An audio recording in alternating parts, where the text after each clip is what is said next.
जी उठा है। Hallelujah, happy resurrection day to all of you. आपको प्रभु यीशु मसीह का पुनरुत्थान का दिन मुबारक हो।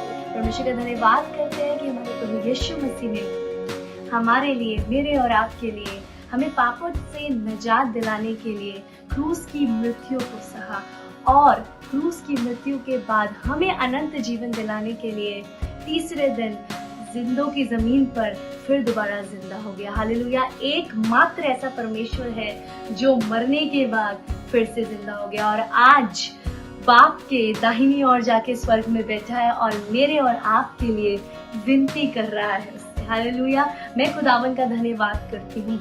परंतु आपसे एक बात कहना चाहती हूँ कि परमेश्वर केवल इसीलिए पृथ्वी पर नहीं आया था, ये तो उसने करना था। वो अपने बच्चों से मोहब्बत करता है। परमेश्वर का वचन बताता है कि उसने जगत से ऐसा प्रेम किया। उसने सिर्फ क्रिश्चियन कम्युनिटी के लिए ऐसा नहीं किया वरन पूरी दुनिया के लिए ऐसा किया।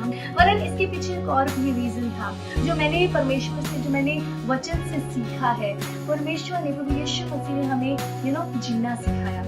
उसने हमें सिखाया मोहब्बत क्या है, प्रेम क्या है, नम्रता क्या है, दीनता क्या है। वो एक चलता फिरता ऐसा एग्जाम्पल था इस पृथ्वी पर, वचन में हम पढ़ते हैं, जिसने हमें जी कर दिखाया। हम अक्सर कहते हैं ना, I have heard so many times from so many people saying कि इंसान है, इंसान से तो गलतियां हो जाती है, इंसान है पाप में पड़ ही जाता है, इंसान ही तो है, क्या हुआ, हो गया। पर मैं आपको बताना चाहती हूँ कि यीशु मसीह भी इंसानी रूप में पृथ्वी पर आए थे। वो भी इंसान थे, उनको भी हमारी तरह ही भूख लगती थी, हमारी तरह प्यास लगती थी, उनकी इच्छाएं भी हमारी तरह ही होंगी। वरन प्रभु यीशु मसीह ने सारी इच्छाओं को दरकिनार करके परमेश्वर यानी अपने बाप की इच्छा को प्रायोरिटी दी। हालेलुया, उसके काम को पूरा किया, हमसे मोहब्बत की, हमें मोहब्बत करनी सिखाई। वचन बताता है फिलिपियों 2:5 में लिखा है, पौलुस कहने लगा फिलिपियों की कलीसिया से कि जैसा प्रभु यीशु मसीह का स्वभाव है वैसा तुम्हारा भी हो, वैसा मेरा भी हो, वैसा आपका भी हो।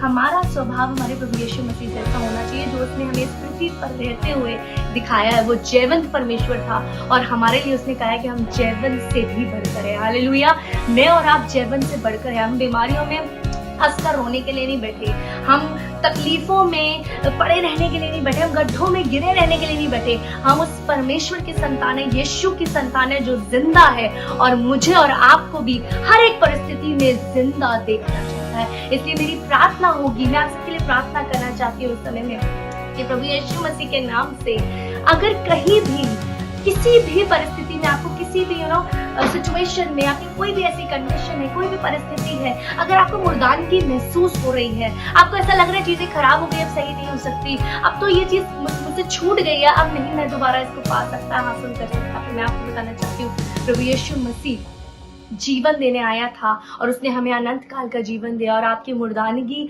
परिस्थितियों में भी वो जीवन देगा। हालेलुया, आइए प्रार्थना करिए। प्रभु आपका धन्यवाद करते हैं मेरे जिंदा खुदावन प्रभु, इस खूबसूरत दिन के लिए प्रभु जो तूने हम सबको दिखाया मेरे परमेश्वर। प्रभु आपका धन्यवाद करते हैं आपके बेटों के लिए, आपकी बेटियों के लिए मेरे परमेश्वर प्रभु जी। खूब आशीष और खूब बरकत दे मेरे परमेश्वर प्रभु जी। और प्रभु जी तुझसे विनती करती हूँ मेरे परमेश्वर प्रभु, जिस प्रकार तू मेरे परमेश्वर प्रभु जयवंत परमेश्वर है, जिंदा खुदावन है, तूने मृत्यु पर भी जीत हासिल कर ली मेरे परमेश्वर प्रभु, उसी प्रकार प्रभु तुझसे विनती करती हूँ मेरे परमेश्वर प्रभु कि यदि मेरे परमेश्वर प्रभु जी कोई भी मनुष्य ऐसा है, कोई भी बहन ऐसी है, कोई भी भाई ऐसा है जो अपने जीवन में मेरे परमेश्वर प्रभु मुर्दानगी महसूस करता है, प्रभु मरा हुआ महसूस करता है, डिप्रेशन में महसूस करता है मेरे परमेश्वर प्रभु जी, घिरा हुआ महसूस करता है, शैतान के चालों में फंसा हुआ महसूस करता है मेरे परमेश्वर प्रभु, तू होने देना मेरे परमेश्वर प्रभु कि वो उन सारी चीजों से आजाद हो मेरे परमेश्वर प्रभु और तेरा जीवन उसके जीवन में आने वाला हो सके मेरे परमेश्वर प्रभु जी। तेरा धन्यवाद करते हैं, सारी महिमा आपको देते हैं प्रभु क्योंकि आपकी इस योगी दुआ को हम आपके प्यारे करते और एक लौटते उद्धार करता यीशु मसीह के नाम से मांगते हैं, सुनियो। Amen. Happy Easter once again. Praise the Lord. God bless you all.